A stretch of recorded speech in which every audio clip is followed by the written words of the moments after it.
hardware store. Now, you should always use an anchor when you're drilling in or going to hang something off of the drywall. If you're going into a 2x4 and you know there's a 2x4, you have your stud finder and you go through and you find the stud and you screw right in through the drywall into the stud, chances are you may not need a drywall anchor. However, it is always recommended even if you are going into the stud. But if you're not hitting a stud, you definitely need a drywall anchor. Towel racks, mirrors, things that are hung on the wall, your elbow hits them and they fall down, or they come apart from the wall, separate from the wall and leave that hole in the wall. That's because there's no drywall anchor to support it. Now what happens is when I put a screw in here, this drywall anchor will open up on the other side of the drywall and it will create a firm holding so it can't move around. Now I've gone ahead and done that, and then I've already drilled in the screw that's going to hold the mirror. The blue tape here on the side is where I marked the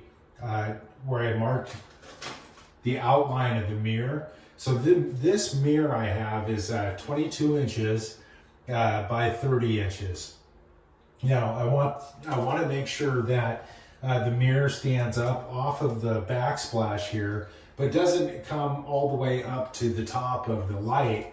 So the back of the mirror that I purchased here, it goes 29 inches up until this mark.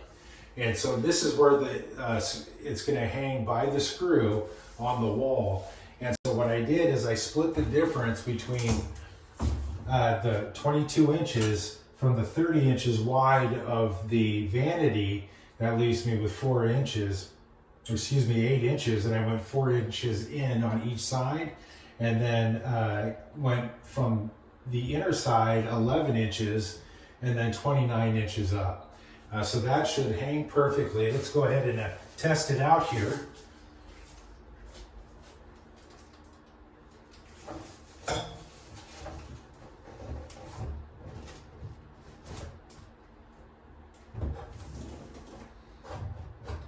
Man, couldn't be sweeter.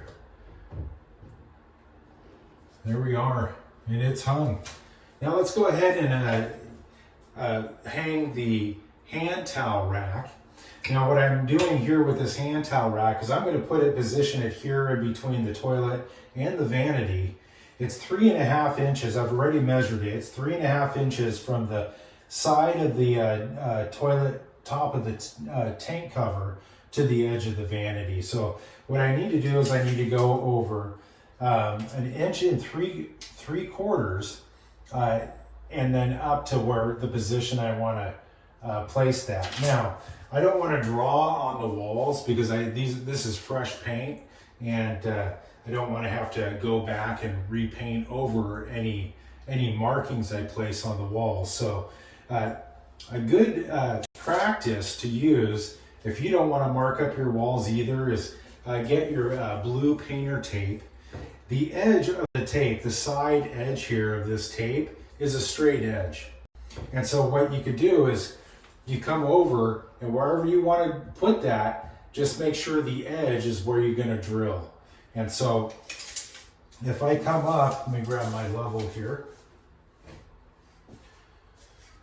So on this level, if you aren't familiar with how to read a level, there's 2 lines in the middle, there's a bubble. Once that bubble's centered in between those 2 lines, it's level. So if I come up here and I go right to the edge of the vanity to where that is level in between those 2 lines, that bubble right there, and then I come over my 1 3/4 inches, and then I just go ahead and I lay this down.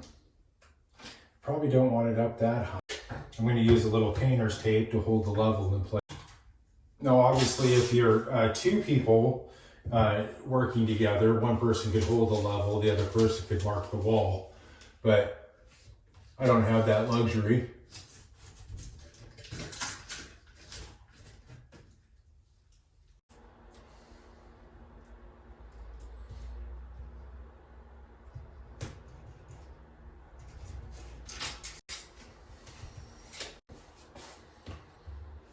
Now I can go ahead and remove the level. I'm going to take my stud finder to see if there's a stud that's right there to where I need to drill, drive the screw in.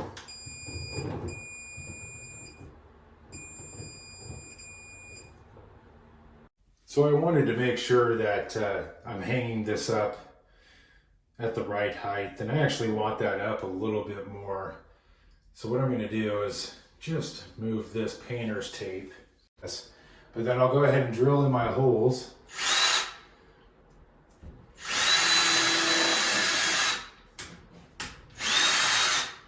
Remove the tape. And then I'll hammer in my drywall anchors.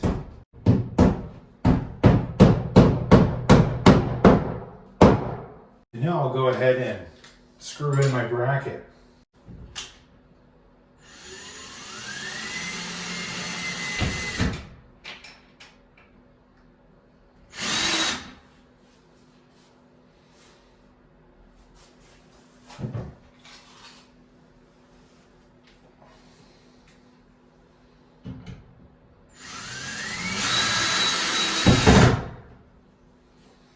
Now I guarantee that hand towel isn't going anywhere. Now how we're going to install this, on the back end of the hand towel rack, or even on the regular towel rack, there's a little Allen wrench hole right there. And we're going to just undo that. You just see right there. And when I go ahead and hang this on the bracket, then I'll tighten this up, and then that will pinch it up into the bracket and secure it into place.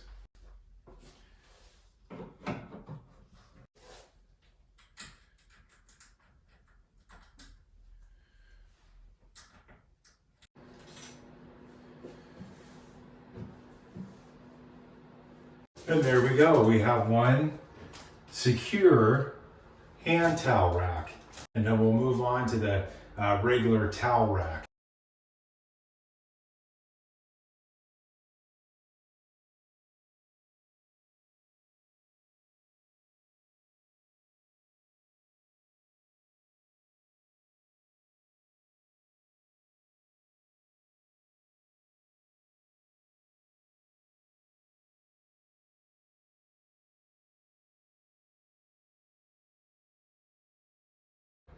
Now these brackets, they have 3 holes in it.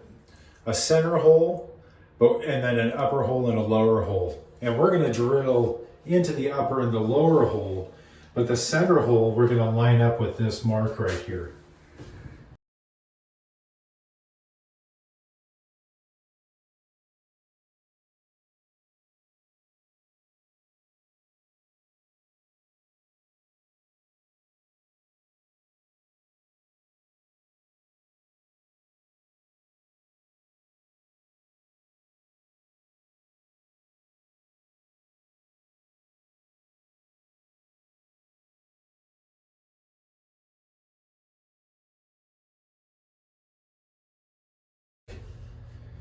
Now we have our towel racks.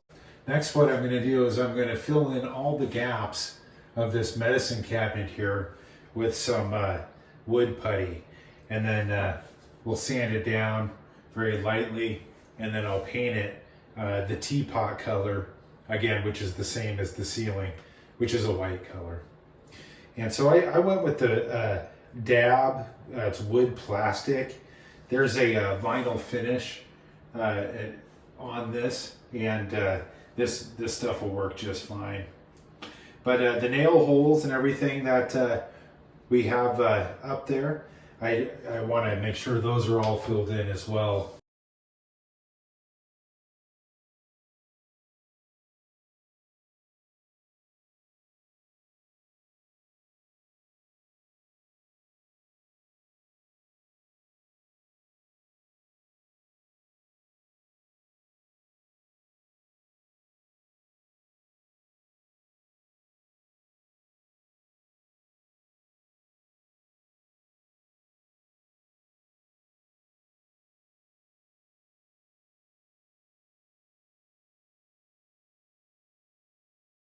I do have some light sandpaper here. We're just going to lightly sand paper over this, and then we'll go ahead and paint it.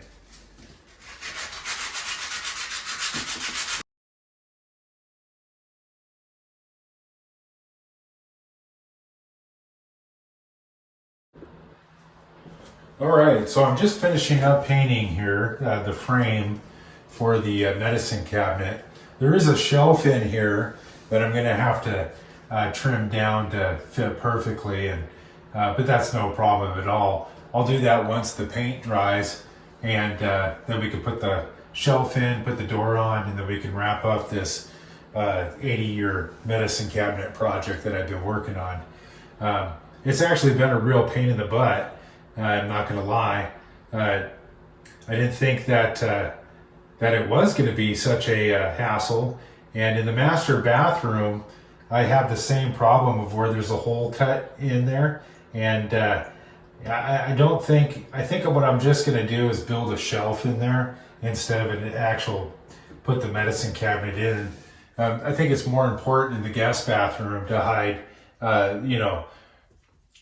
cosmetics and ointments and band-aids and stuff. When you're in your master bedroom, you're not going to have guests going in there and using the restroom. They're obviously, that's what the guest bathroom's for. But I'm pretty excited because we're about ready to wrap up this bathroom project. And again, I still have the floorboards, the baseboards to install in the bathtub to refinish, along with the exhaust fan that we're going to be replacing. And I gotta tell you, I'm the world's worst painter, especially with a brush, but that's okay. I mean, it's just, it doesn't look too bad. It'll look better once the blue tape comes off. And we'll just let that dry and come back, remove the painter's tape, and then put the door on, install the shelf, and we're moving on. The paint's dry enough on the medicine cabinet to where we can go ahead and install the door. The base inside of the medicine cabinet is a particle board, and because I've removed the screws, I'm going to put a little adhesive, a little glue in those screw holes. That way the screws will go in nice and snug. And then we'll go ahead and get everything all buttoned up here.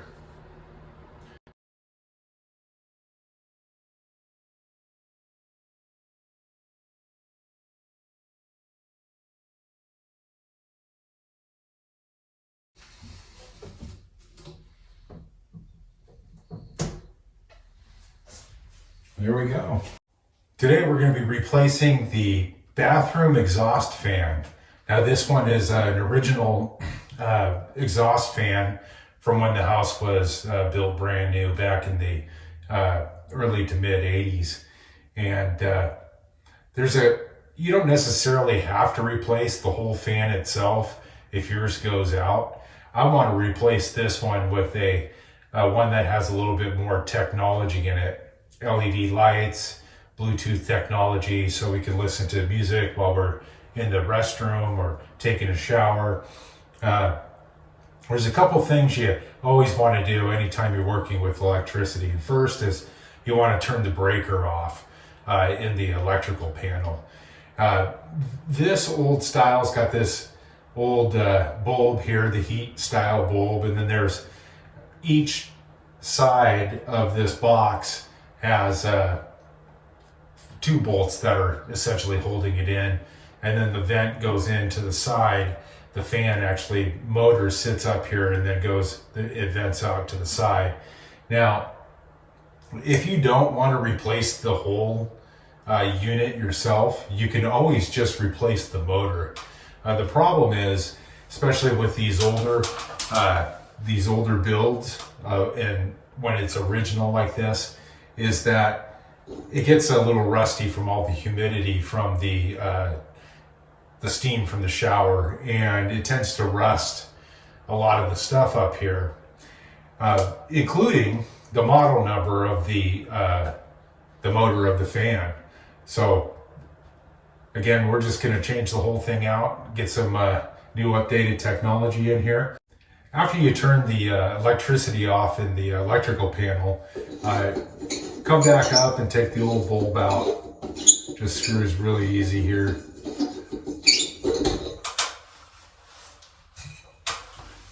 And then there's a plug for your electricity up here, and we're gonna undo that. Then I'm just gonna unbolt it. Okay, join me in this epic moment. The fan is all wired, and we have power. The fan works.